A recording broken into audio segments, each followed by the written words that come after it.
Hello everyone, good morning to all. It is Thursday, 3rd of December. So let's get started today's newspaper and let's see. So the first news that we can see related to India and China border. तो जो पहली news हमको दिख रही है वो ये है कि India will not accept less than bottom line in talks with China. Means इसका क्या है कि India will not accept, India accept नहीं करेगा less than bottom line. Bottom line जो हमारी लिमिटेशंस होती हैं, जहाँ तक हमारी लिमिट रहती है, बॉटम लाइन का वो होता है जहाँ तक चीज़ें हम क्या कर सकते हैं, मैनेज कर सकते हैं। उसके नीचे जाएंगे तो हम लॉस में जाएंगे, नुकसान होगा हमारा। तो in talks with China India ने बोला है कि वो एक भी इंच एक तरह से पीछे नहीं हटेगा जो उसकी बॉटम लाइन है, जहाँ से उसकी सरहदें हैं वहाँ से।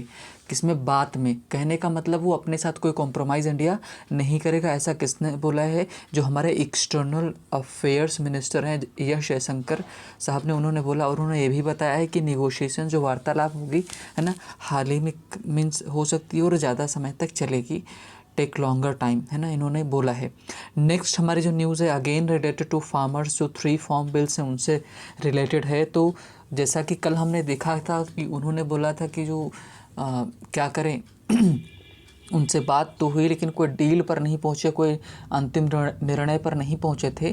तो वही फिर से बोला गया, farmers demand special session of parliament. वो फार्मर्स क्या चाहते हैं कि जो 3 बिल आए हैं किसानों से रिलेटेड, उनके ऊपर क्या हो, एक स्पेशल सेशन लाया जाए, पार्लियामेंट सेशन लाया जाए, उसके ऊपर बातचीत हो, उसकी वो डिमांड कर रहे हैं। और साथ में क्या उन्होंने साथ में एक वार्निंग भी दिया है कि if laws are not repealed, है ना, रिपील्ड का मतलब क्या होता है कि रद्द कर देना, कैंसिल कर देना, कि उसको हटा देना प्रभाव से।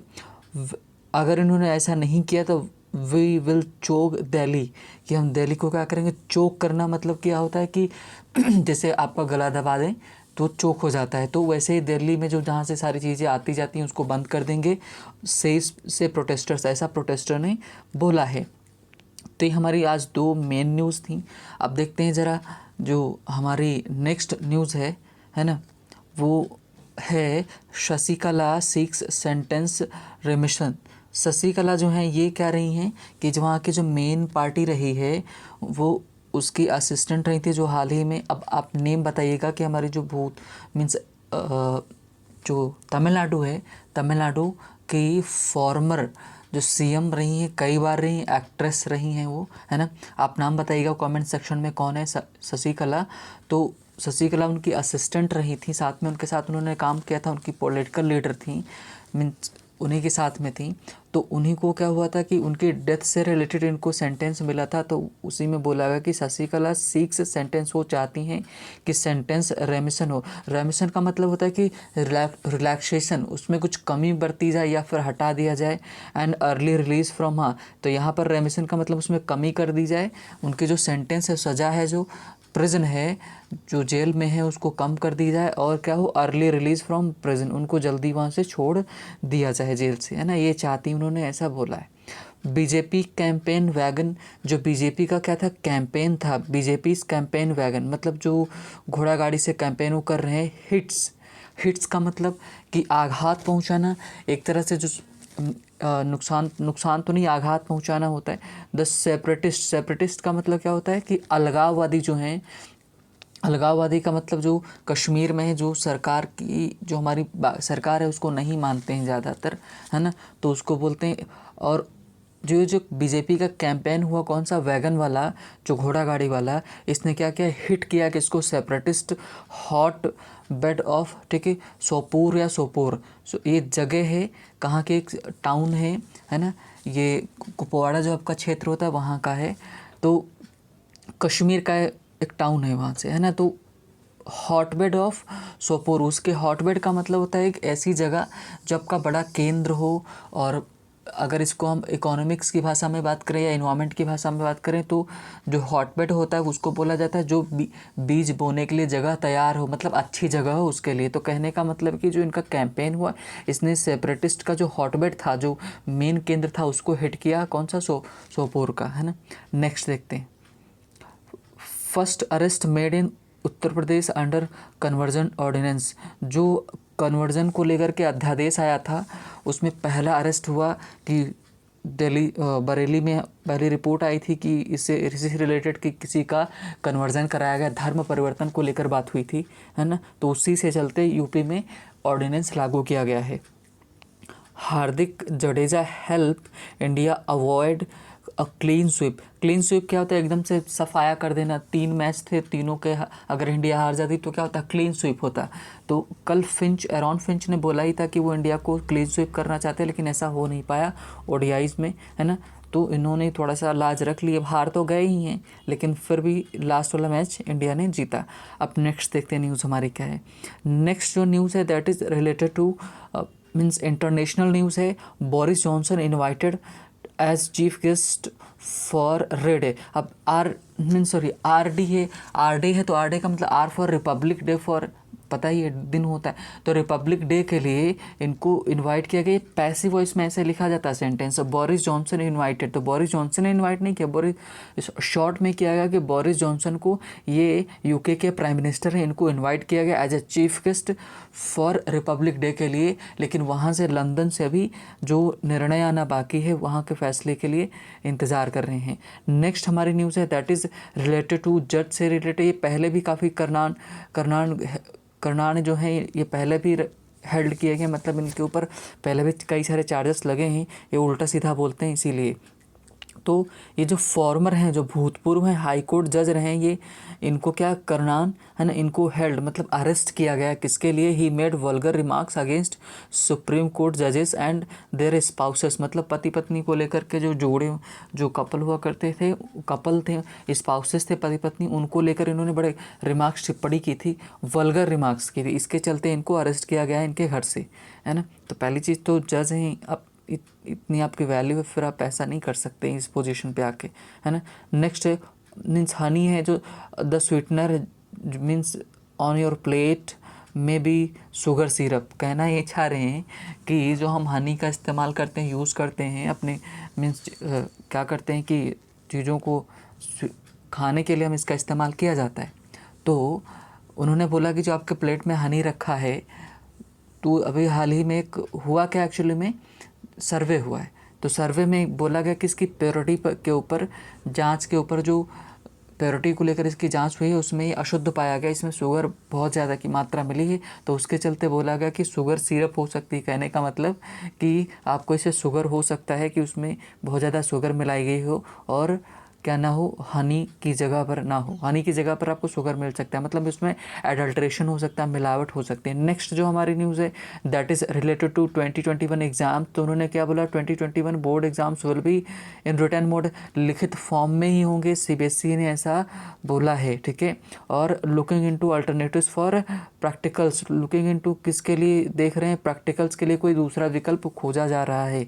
नेक्स्ट नाउ, तो ये आज की हमारी थी news. Now we are going for the as usual editorial की तरफ चलेंगे और देखेंगे कि आज के हमको एडिटोरियल में क्या देखने को मिलेगा, क्या कुछ नया मिलता है ना। तो चलिए स्टार्ट करते हैं। एज द पेज ओपन्स, है ना। तो आज का जो हमारा एडिटोरियल, जो आपको पहली हेडलाइन दिख रही है, लिखा हुआ कि कास्ट काउंट, है ना। कास्ट काउंट मतलब कि ये जाति वाला है, जाति की बात कर रहे हैं। कास्ट काउंट का मतलब आप जानते ही हैं, गिनना होता है। तो इन्होंने क्या बोला कि कास्ट काउंट, कहीं पर शायद जनगणना हुई, किसकी जाति वाइज हुई, कास्ट को बेस्ड बनाकर कहीं पर जनगणना की गई, उसी से रिलेटेड आज की न्यूज़ है। तो देखते, सॉरी एडिटोरियल है, संपादकीय है, देखते हैं, है ना। अ कास्ट वाइज सर्वे हेल्प्स गैदर क्वान्टिफिएबल डेटा। उन्होंने सब हेडलाइन में क्या लिखा हुआ कि अ कास्ट वाइज सर्वे मतलब जाति को आधार बनाकर सर्वे अगर किया गया है, वो मदद करता है इकट्ठा करने में।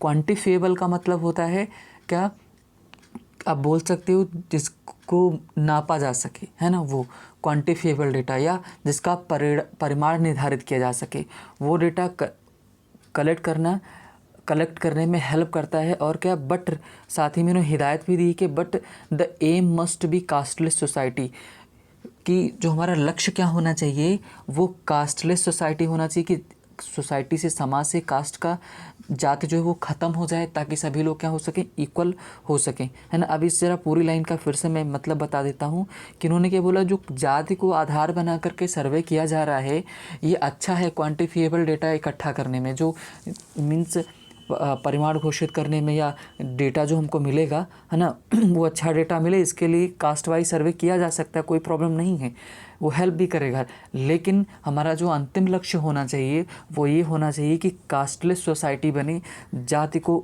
हटा दिया जाए सोसाइटी से, समाज से, ताकि सभी लोग, ऐसा क्यों बोला, ताकि इक्वलिटी आ सके समाज में। नेक्स्ट देखते हैं, the idea of caste census is back in the realm of public debate, है ना, कि जो, अब पहले इसकी मीनिंग जान लेते हैं क्या है, कि जो वर्ड इसमें आपको फंसेंगे मैं पहले उनको बता देता हूँ। कास्ट आप जान रहे हैं जाति होता है, सेंसस का मतलब जनगणना होती है, रियल्म का मतलब क्षेत्र होता है ना। तो उन्होंने क्या, राइटर क्या कह रहा है कि द आइडिया, जो विचार है वो किसका, कि कास्ट सेंसस है, जो जातिगत जनगणना है, वो फिर से वापस आई है, कहाँ पर वापस आई है, किसके क्षेत्र में, पब्लिक डिबेट में, कि लोग इस पर फिर से चर्चा करना स्टार्ट किए हैं कि जातिगत जनगणना हो रही है, उसको जाति को बेस बनाकर जनगणना की जा रही है, लोगों की गिनती की जा रही है। अभी हुआ किसके बाद है, फॉलोइंग, है ना, किसके बाद में आया है, following the Tamil Nadu government's decision to establish commission to collect caste wise data. ये जब आया है, जो डिबेट स्टार्ट हुई, शुरू हुई है, ये कब आई है, कि किसी के कोई एक्शन हुआ तभी ये रिएक्शन हुआ है ना। तो एक्शन क्या हुआ था कि तमिलनाडु सरकार ने बोला है कि डिसीज़न लिया है कि वो एक कमीशन बनाएगी, जो कि क्या करेगी, कास्ट वाइज डेटा कलेक्ट करेगी। उसके बाद ये पब्लिक डिबेट स्टार्ट हुई है कि कास्ट को लेकर के जनगणना हो रही है ना। Next, the move may have been borne out. तो पहले बोर्न आउट जो लिखा है, तो बोर्न आउट का मतलब होता है पैदा होना, निकल कर आना। पॉलिटिकल एक्सपेडिएंसी का मतलब होता है एडवांटेजेस, और we can say means benefits. तो कॉमा तक पहले मीनिंग समझ लेते हैं, फिर क्या है ना। अच्छा, और थोड़ा सा आगे देख लेते हैं, रिस्पॉन्स किसी के प्रत्युत्तर में आना, लेकिन पहले इसका मीनिंग देख लेते हैं क्या है। The move may have been borne out, ये जो कदम लिया गया है कि जनगणना की जाएगी जाति वाइज, वो कदम आया है किसके बाद, हो सकता, इन्होंने बोला मे हैव बीन लगाया, कि मतलब ये हो सकता है उत्पन्न हुआ हो किसके बाद, मीन्स पॉलिटिकल एक्सपेडिएंसी, ये राजनीतिक लाभ के लिए किया गया फ़ायदे के लिए किया गया, ये भी हो सकता है। इन्होंने बोला मे हैव बीन लगाया, 50-50 चांसेस हो सकते हैं। इन रिस्पॉन्स किसके प्रति उत्तर में, to restive election agitation. Restive का मतलब होता है कि अशांत, जो रिलैक्स नहीं है ना, अशांत एजिटेशन जो हो रहे हैं। इलेक्शन एजिटेशन का मतलब कि एजिटेशन का मतलब होता है आंदोलन। तो जो चुनावी आंदोलन हो रहे हैं ऑर्गेनाइज्ड बाय द, ठीक है, पटाली मक्काल, है ना। तो पटाली मक्काल जो है ये, और क्या पूरा नाम फिर से पहले देखो, ठीक है। In response to the restive pre election है आगे एजिटेशन ऑर्गेनाइज्ड बाय द, ठीक है, पटाली मक्कल, और क्या है, काची, है ना, demanding 20% exclusive reservation in education and government jobs for the, ठीक है। एक फिर कम्युनिटी आई है, वानियार कम्युनिटी, है ना। It's main electoral base. आप कहना क्या चाहते हैं, मीन्स ये जो मुद्दा आया है फिर से डिबेट में, ये इस वजह से हो सकता है कि जो एजिटेशन किया जा रहा है, रेस्टिव प्री इलेक्शन एजिटेशन है।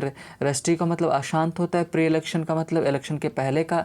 एजिटेशन जो आंदोलन ऑर्गेनाइज किया गया है किसके द्वारा, बाय, ठीक है, पटाली मक्कल कच्छी, ये जो है ना, इसके द्वारा ऑर्गेनाइज किया गया है। और ये क्या डिमांड कर रहे हैं किसके लिए, 20% एक्सक्लूसिव। एक होता है इंक्लूसिव, एक होता है एक्सक्लूसिव। तो इंक्लूसिव होता है जो सबको मिलाकर साथ में चले, एक्सक्लूसिव वो होता है विशिष्ट होता है, कुछ ही लोगों को दिया जाए। जैसे एक्सक्लूसिव ऑफर होता है जो विशेष लोगों के लिए होता है। तो उन्होंने क्या बोला कि 20% का एक्सक्लूसिव जो विशेष रिजर्वेशन दिया जाए किसमें, शिक्षा में, और जो सरकारी नौकरियां हैं उनमें, किसके लिए, ठीक है, वानियार कम्युनिटी के लिए, और इसका इट्स मेन इलेक्टोरल बेस, और ये क्या हो सकता है, मेन इसका चुनावी आधार हो सकता है, ऐसा उन्होंने संभावना जताई है। राइटर ऐसा कहना चाह रहा है, जो जिसने एडिटोरियल लिखा है वो कहना चाह रहे है ना। नेक्स्ट है हाउएवर, हालांकि इट इज़ इक्वली ट्रू कि ये मीन्स क्या कर सकते हैं, ये भी बराबर सत्य हो सकता है that there is a social and legal necessity for compiling caste wise data. कहना ये चाह रहे हैं कि पहले तो उन्होंने संभावना जताई ये पॉलिटिक्स को ध्यान में रख के किया जा रहा हो, या बाद में उन्होंने इसी को संभावना जताई, फिर संभावना को और आगे बढ़ाते हुए उन्होंने ये लिखा कि ये भी हो सकता है कि बराबर ये भी सही हो कि ये इसलिए किया जा रहा है, जनगणना की जा रही है जाति वाइज, क्योंकि हमको ज़रूरत हो सोशल और मीन्स कानूनी रूप से ज़रूरत हो कंपाइलिंग इकट्ठा करने की कास्ट वाइज डेटा। मतलब ये कि सामाजिक रूप से और कानूनी रूप से हमें ज़रूरत हो डेटा इकट्ठा करने की, इसलिए ऐसा किया जा रहा हो। तो दोनों ही संभावनाएं जता रहे हैं, है ना, कि कंफर्म नहीं है लेकर के। नेक्स्ट है the supreme court has been asking states, मतलब सुप्रीम कोर्ट पूछती रही है राज्यों से टू प्रोड्यूस करे, ठीक है। प्रोड्यूस यहाँ पर जो प्रोड्यूस का मतलब है कि जैसे होता है कि जो मुजरिम वगैरह होते हैं उनको प्रोड्यूस किया जाता है किसके सामने, कोर्ट के सामने। तो प्रोड्यूस का मतलब होता है कि प्रस्तुत करना, तो प्रस्तुत करे यहाँ पर है। क्वांटिफिएबल का मतलब मात्रात्मक डेटा, टू जस्टिफाई का मतलब होता है न्याय संगत ठहराने के लिए। देयर लेवल्स ऑफ रिजर्वेशन, कि उनके यहाँ क्या लेवल है आरक्षण का। तो सुप्रीम कोर्ट कहना ये चाहते हैं, सुप्रीम कोर्ट भी पूछती रही है सरकारों से, राज्य सरकारों से, कि वो उनके सामने प्रस्तुत करें जातिगत जो डेटा है उसको, और जस्टिफाई करें कि उन्हें रिजर्वेशन किस बेस पर दिया हुआ है। ये सब उन्होंने ये सुप्रीम कोर्ट पहले से ही पूछती रही है। इट वुड हेल्प तमिलनाडु, और ये जो जनगणना हो रही है ये हेल्प करेगी किसकी, तमिलनाडु की। टू रिटेन का मतलब बनाए रखना, क्या, इट्स 69% टोटल रिजर्वेशन, जो इसका 69% का टोटल आरक्षण है, इसको बनाए रखने में ये मदद करेगा। क्योंकि सुप्रीम कोर्ट के भी डेटा चाहिए, तो ये लोग अगर जनगणना कर रहे हैं तो उनकी हेल्प करेगा, उसमें एक काम उनका आसान हो जाए। एट द सेम टाइम, और साथ ही में क्या, सम कास्ट, जो कुछ कास्ट हैं, जातियां हैं, दैट हैव ईदर इलेक्टोरल, कुछ जातियां ऐसी हैं जिनका क्या है ईदर, या तो इलेक्टोरल मतलब चुनावी, या फिर न्यूमेरिकल मतलब जो नंबर से जुड़े हुए इम्पोर्टेंस है अक्रॉस इंडिया में। हैव बीन रेस्ट, वो रही हैं क्या, हैव बीन हैं रेस्टिव, अशांत, अबाउट द मैनर, तरीके में, इन विच अफर्मेटिव एक्शन, सकारात्मक जो काम किए जा रहे हैं, प्रोग्राम्स किए जा रहे हैं बेस्ड ऑन क्लासेस, वर्गों के ऊपर, एंड कम्युनिटीज़ के ऊपर, संप्रदाय जो होते हैं, कम्युनिटी मतलब संप्रदाय, हैव बीन इम्प्लीमेंटेड सो फार, जो अब तक कार्यान्वित की गई हैं। अब इसका पूरे का मतलब समझ लो। साथ ही में इन्होंने क्या बोला कि या तो कुछ चुनावी या फिर नंबर से जुड़ी हुई कुछ ऐसी जातियां हैं जो क्या कर रही हैं इंडिया में, है ना, कि वो क्या रही हैं, रेस्टिव रही हैं, हैव बीन रेस्टिव, अशांत रही हैं। कहने का मतलब ये कहना चाह रहे हैं कि उनको ये सब अच्छा नहीं लगा, उनका इम्पोर्टेंस रहा है किस चीज़ को लेकर कि मीन्स जो जनगणना हुई है उस चीज़ को लेकर वो अशांत रहे। एक बार मैं फिर से आपको बता दे रहा हूँ, एट द सेम टाइम साथ ही में क्या, सम कास्ट, कुछ ऐसी कास्ट हैं जातियाँ हैं जो कि या तो कह रही हैं कि चुनावी या फिर संख्या से जुड़ी हुई उनका महत्व रहा है, कि भाई उनको या तो चुनाव को ध्यान में रख के जाति को लेकर वो ध्यान में रखते हैं, या फिर नंबर जो है उसको ध्यान में रखते हैं कि हमारी जाति में इतने लोग हैं। हैव बीन रेस्टिव, वो क्या रही हैं, अशांत रही हैं, कि जिस तरह से सकारात्मक काम और प्रोग्राम किए जा रहे हैं किसी वर्गों को ध्यान में रख करके, है ना, तो और अब तक जो इतने काम किए गए उन सब को लेकर के ये लोग चिंतित हैं, मतलब ये अशांत हैं, उनके लिए ये लोग उसको अच्छा नहीं मान रहे। कुछ जातियों की बात की है, कहना ये चाह रहे हैं। नेक्स्ट देखते हैं, बी इट, अब बता रहे हैं चाहे अभी क्या हो, बी इट द गुर्जर्स हों, जाट्स हों, पट्टीदार्स हों, ठीक है, वानियार्स हों, some sections have been linking their prospects, मतलब अब वो चाहे तो गुर्जर्स हों, जाट्स हों, पट्टीदार्स हों, ठीक है, वानियार्स हों, ये सब क्या कर रहे हैं, सम सेक्शंस और क्या करें, सम सेक्शंस हैव बीन लिंकिंग, कुछ सेक्शन जो हैं जो हैं जातियों के, वो क्या लिंक करते रहें, जोड़ते रहें देयर प्रॉस्पेक्ट, अपनी संभावनाएं, किसकी, प्रॉस्पेक्ट्स ऑफ एडवांसमेंट, है ना, कि किसकी संभावनाएं, एडवांसमेंट की, उन्नति की, टू एक्सक्लूसिव रिजर्वेशन, कि उनको विशेष रिजर्वेशन मिले, मतलब उनको विशेष रिजर्वेशन मिले जिससे वो क्या कर सकें, उन्नति कर सकें, चीज़ें अपने उनको आसानी से मिल जाए। रिजर्वेशन मिलेगा तो आपको जॉब भी, मीन्स जॉब में भी आपको मिलेगा तो आपके लिए हेल्प रहेगा पैसा, इसके चलते आपको कई सारी सुविधाएं भी मिलती हैं, फैसिलिटीज़ मिलती हैं, उन्हीं के चलते ये बोल रहे हैं। इन तमिलनाडु में क्या, सेक्शंस ऑफ द वनियार्स, जो वनियार्स का सेक्शन है, हुज वायलेंट, जिसका वायलेंट मतलब आक्रामक, जो 1987 और 88 में जो एजिटेशन मतलब आंदोलन रिजल्टेड, ठीक है, परिणाम स्वरूप आया क्या, creation a most backward caste classes category entitle 20% reservation. कहना ये चाहते हैं कि तमिलनाडु में वनियार जो सेक्शन है उसका 1987-88 में आंदोलन हुआ, जो आक्रामक रहा, आंदोलन बहुत ही आक्रामक, वायलेंट पूर्ण रहा, हिंसात्मक जो आंदोलन हुआ था, है ना, उसी ने क्या किया, ये जो वनियार कैटेगरी है इसको सबसे मोस्ट बैकवर्ड क्लास में रख दिया, इंटाइटल कर दिया, और इसको कितना 20% रिजर्वेशन दिया गया, है ना। आर, अब ये क्या कहना चाह रहे हैं, देखते हैं। आर अपेरेंटली, अब ये क्या है, आर अपेरेंटली डिससेटिस्फाइड, अब ये है क्या, है ना, कि डिससेटिस्फाइड है, मतलब ये संतुष्ट नहीं है कि अबाउट बीइंग क्लब्ड विद, कि इनको क्लब किया गया है ना, ओवर क्लब किया जा रहा है, किसके साथ में, ओवर 100 अदर कास्ट, मतलब ये इनको दूसरी कास्ट के साथ जोड़ा जा रहा है, उनके साथ भी क्लब किया जा रहा है, ग्रुप में रखा जा रहा है, इस बात से खुश नहीं है, इनको लगता है इनको अलग से मिलना चाहिए रिजर्वेशन, एक्सक्लूसिव 20% का और रिजर्वेशन मिलना चाहिए, है ना।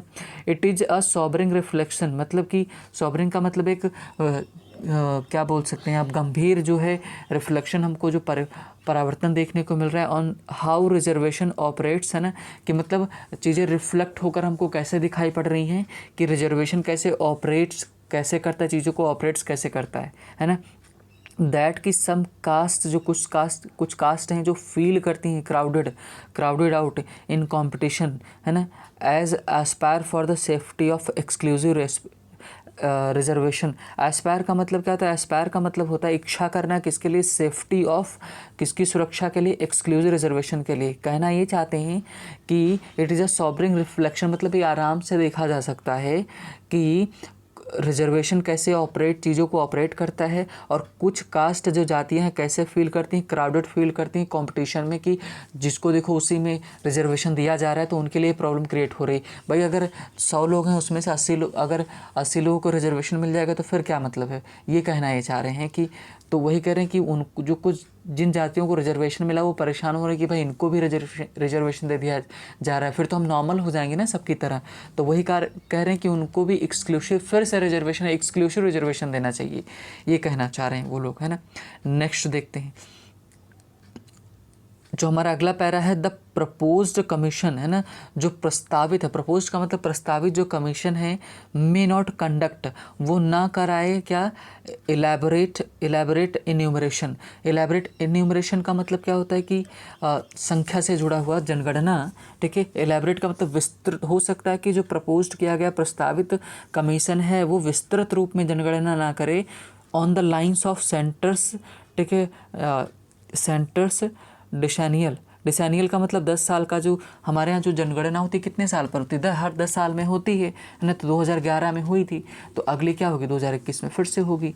तो कहना ये चाह रहे हैं कि ये जो प्रपोज्ड कमीशन है, ये हो सकता है कि जो सेंटर ने 10 साल के बाद जो जनगणना करती है उसके आधार पर ना करे, ये कहना चाह रहे हैं, है ना।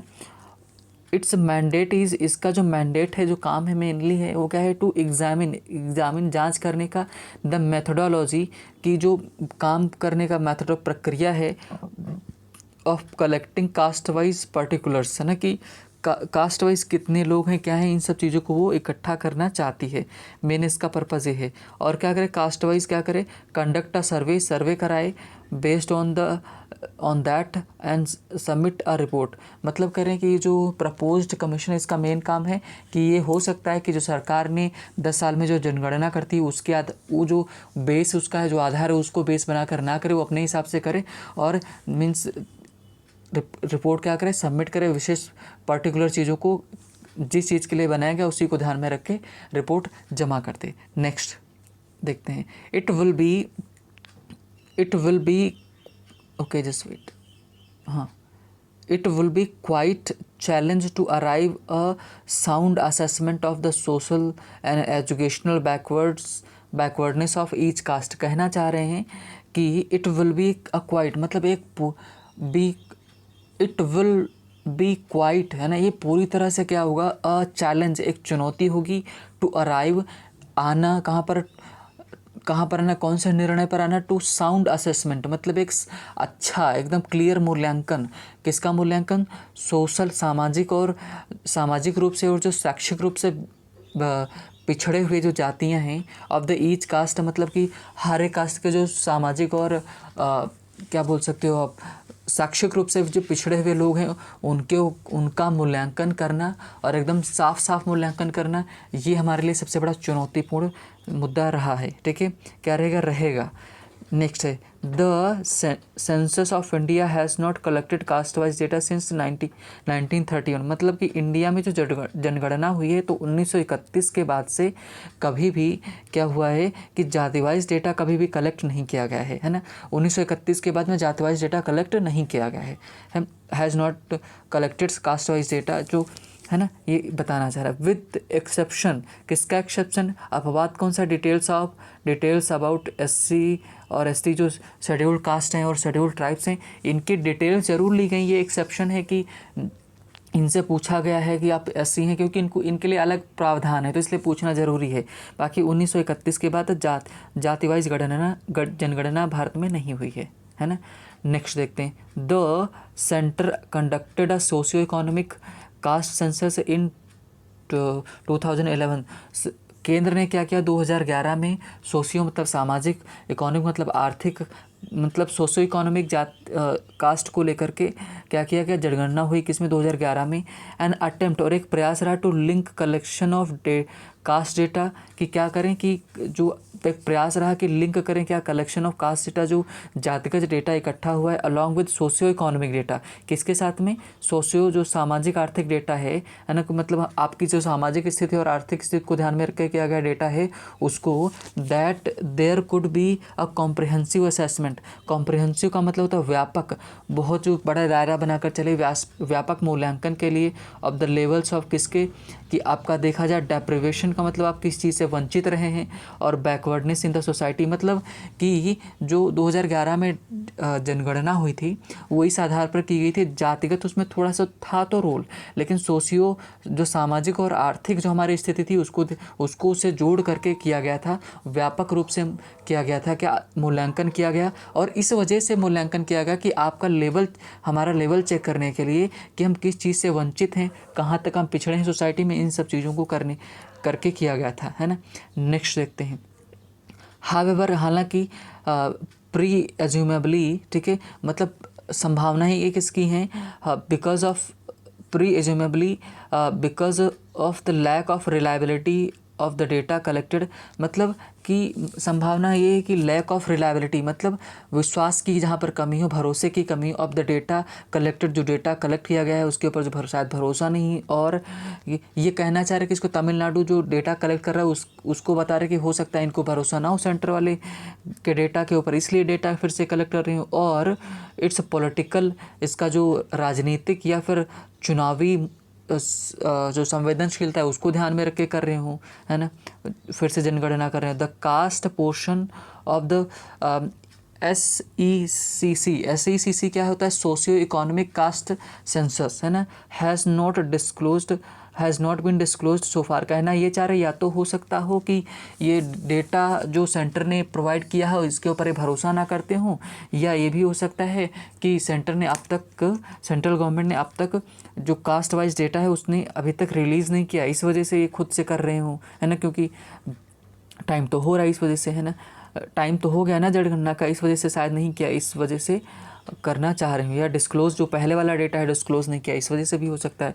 The state government could possibly seek, है ना, कि संभावनाएं ये हैं कि राज्य जो सरकार है चाहती कि एक्सेस कहाँ तक पहुँच जाती है दिस डेटा, ठीक है, इस डेटा तक पर्टेनिंग जुड़ा हुआ Tamil Nadu as part of its exercise, मतलब कि स्टेट गवर्नमेंट जो could possibly seek access to this data pertaining to Tamil Nadu as a part of exercise, मतलब एक एक्सरसाइज की तरह इसको करा रहे हैं ना। नेक्स्ट है however it should not treat this as a political, कि हाउ एवर, हालांकि it should not treat this, इसको ट्रीट नहीं करना, अगर डेटा कलेक्ट भी करती है तो इसको तमिलनाडु सरकार को चाहिए कि इसको ट्रीट ना करे ऐसा पॉलिटिकल एक्सपेडिएंट, कि राजनीतिक रूप से फ़ायदे के लिए इसका इस्तेमाल ना करे। मूव टू क्वेल, है ना, क्वेल का मतलब क्या होता है, वश में करना। पॉसिबल इलेक्ट्रल सेटबैक, कि अगर मान लो इसकी कहीं हानि हो रही, हार हो रही हो किसमें, इलेक्ट्रल में, इलेक्शन में, तो वो पहले से डेटा एज्यूम कर ले कि हाँ इतने लोग यहाँ से, इनको तो अपने में कैसे लाना है, तो इन सब चीज़ों को इसका इस्तेमाल ना करे ऐसा कहना चाह रहे हैं ना। और due to agitation of one party और कम्युनिटी, मतलब कि ये जो कहना ये चाह रहे कि ये हिदायत दे रहे हैं कि तमिलनाडु सरकार को वो डेटा जो अपने इलेक्शन में इसका इस्तेमाल ना करे, जो डेटा कलेक्ट हो, है ना। नेक्स्ट देखते हैं,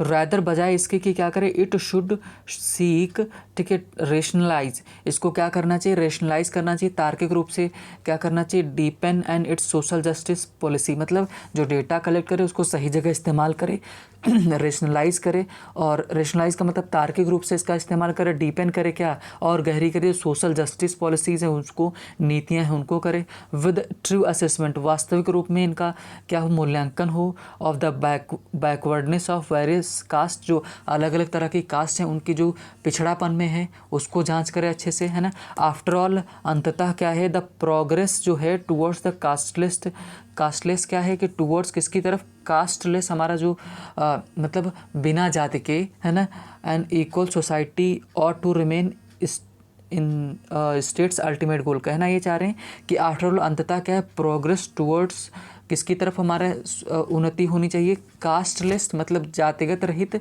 और इक्वलिटी की तरफ होना चाहिए, हमारा इक्वल सोसाइटी रहे, और to remain the state's ultimate goal, कि जो स्टेट है उसके मेन जो है अल्टीमेट गोल ये होना चाहिए, लक्ष्य ये होना चाहिए कि कास्टलेस सोसाइटी बने, कि सोसाइटी में कास्ट के लिए कहीं जगह ना हो, सारी चीज़ें इक्वल हो जाएं, सारे लोग इक्वल हो, इसलिए करें, है ना।